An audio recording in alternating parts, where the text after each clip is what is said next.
Give me the mic. For the opportunity you've granted me to also weigh in on this motion. Honorable Speaker, we are facing a constitutional moment where our constitution is being tested. At the outset, let me state that I have nothing as against the Deputy President or where he comes from. But Honorable Speaker, the Deputy President is not an ordinary person. The Deputy President is actually the second in command in our nation. Before he assumes office, Article 74 of the Constitution requires him to take an oath of office. And Honorable Speaker, I've looked at the oath of office of the Deputy President. It requires him to be faithful to the Republic, to give counsel and advice to the President without fear or favor.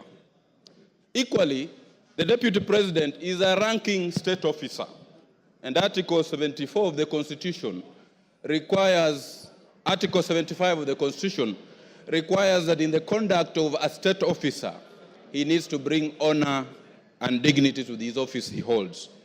Honorable Speaker, looking at the grounds that have been availed, I want to state here categorically, Honorable Speaker, that the Deputy President has violated the Constitution and his oath of office. Why do I say that, Honorable Speaker? One, the Constitution of Kenya, which the people of Kenya gave to themselves, requires that Kenya is a unitary state, regardless of the regions it has.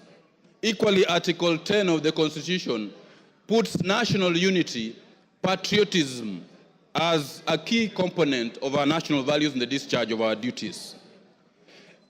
Several other times, and I want to speak to this very clearly, Honorable Speaker, when the Deputy President, the truthful man he says he is, attended a church service in Bungoma, and we actually requested that we had several other problems which needed to be handled, specifically blocked road programs, employment opportunities. The Deputy President, the truthful man that he is, told us on our faces that according to the votes which we got, whatever we had gotten was enough and we had no duty to keep on asking for more projects.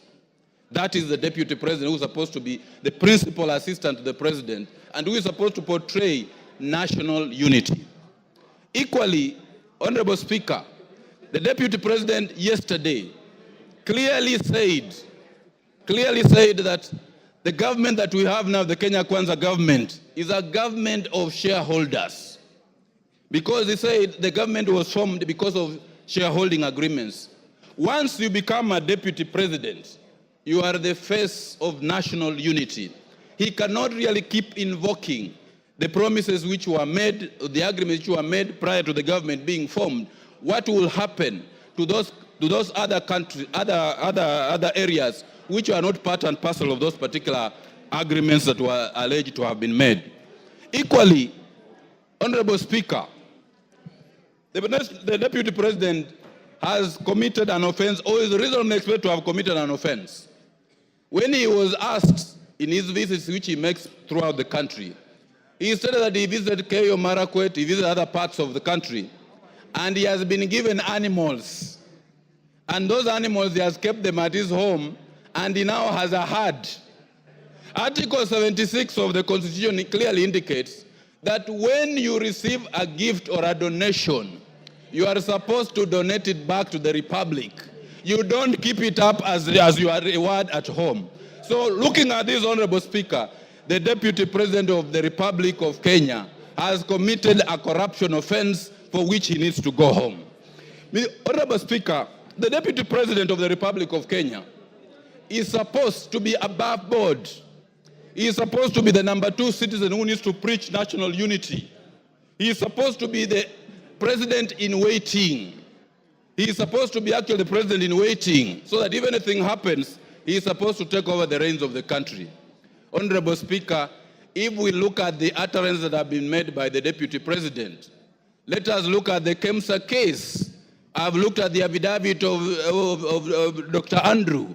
It is very, very clear that the Deputy President was actually conflicted in the Kemsa supply case, And Article 75 of the Constitution requires all state officers to avoid situations where they are in conflict of interest. And in leading this, the Deputy President should be at the forefront of avoiding situations where he falls in a situation where there's a conflict of interest.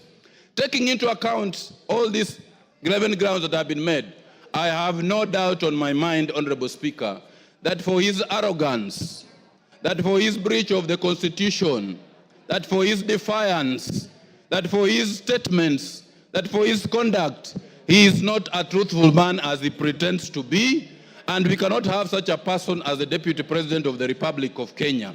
It is high time, Honorable Speaker, that we now seize the dragon of tribalism, we now seize the dragon of ethnicity, we now seize the dragon of regionalism and slay it and get our nation moving forward.